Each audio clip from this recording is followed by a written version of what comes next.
Alright, we got a John Deere 70 shoveling out coal.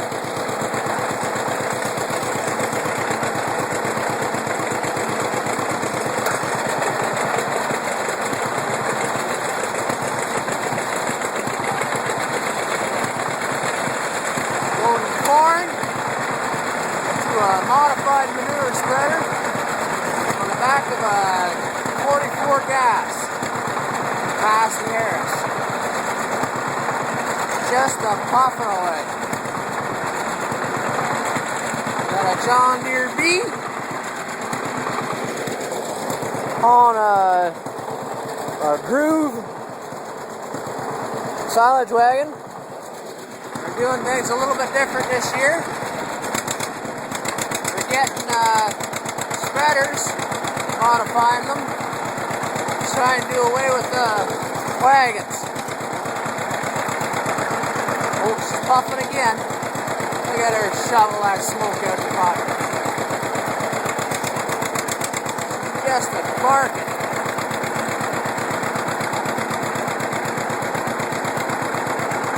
One of a few videos that'll be on my account.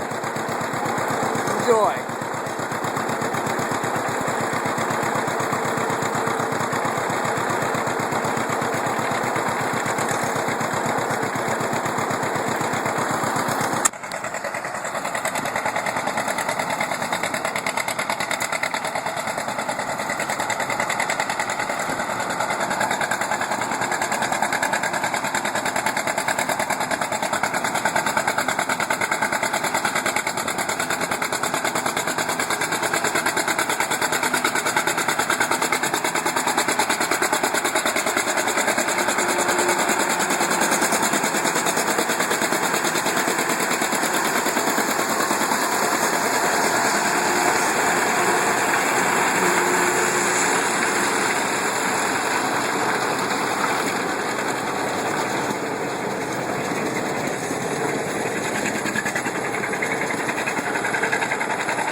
The last of the corn season for 2011.